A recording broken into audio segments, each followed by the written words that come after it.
ఈ ఏడాది కూడా ఏఎస్పేటలో జరిగే గంధ మహోత్సవాల్లో హఫీజ్ పాషాకు చుక్కెదురు కానుందా? అనర్హత వేటుతో వక్ఫ్ బోర్డు అధికారులు మళ్ళీ హఫీజ్ పాషాను పక్కన పెట్టనున్నారా? ఇప్పుడు కూడా పూర్వ సజ్జాదా తనయుడు ఎస్జిఎన్ ఫయాజ్ అహ్మద్ కు గంధమెత్తే అవకాశం దక్కనుందా?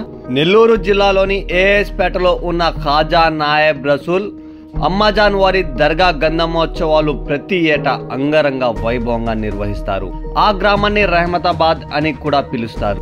ఏళ్ల తరబడి హఫీజ్ పాషా కుటుంబం దర్గా సజ్జాదాగా వ్యవహరిస్తూ ప్రతి ఏటా గంధ మహోత్సవాలు నిర్వహిస్తారు.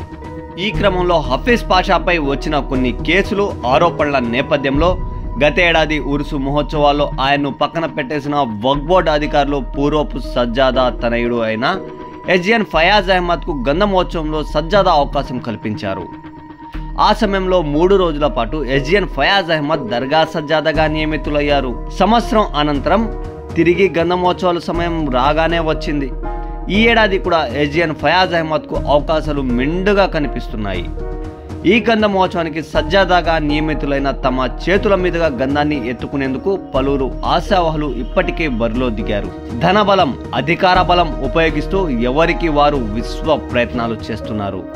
ఇలా పలువురు సజ్జాదా పదవుల కోసం రేసులు ఉన్న తరుణంలో తాజాగా ఏఎస్పేట మండలం టీడీపీ నాయకుల ఆధ్వర్యంలో విజయవాడలో మంత్రి ఆనం రామనారాయణ రెడ్డిను రెండవ సజ్జాదా కుటుంబీకులు కలవడం స్థానికంగా ప్రత్యేకతను సంచరించుకోగా అటు ప్రత్యర్థులను కలవరపెడుతుంది.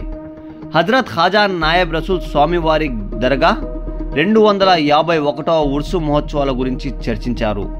ఫోక్సో కేసులో ఆరోపణలు ఎదుర్కొంటున్న వ్యక్తి పవిత్ర దర్గా కార్యక్రమాలు చేయడం భక్తుల మనోభావాలు దెబ్బతింటాయని మంత్రి ఆనంకు వివరించినట్లు సమాచారం. మంత్రి కూడా సానుకూలంగా స్పందించినట్లు తెలుస్తుంది. ఏదేమైనప్పటికీ మరో కొన్ని గంటల్లో ఉత్కంఠ వీడనుంది. ఆ 3 రోజుల సజ్జాదాగా వ్యవహరించే పేరు అధికారులు ప్రకటించనున్నారు.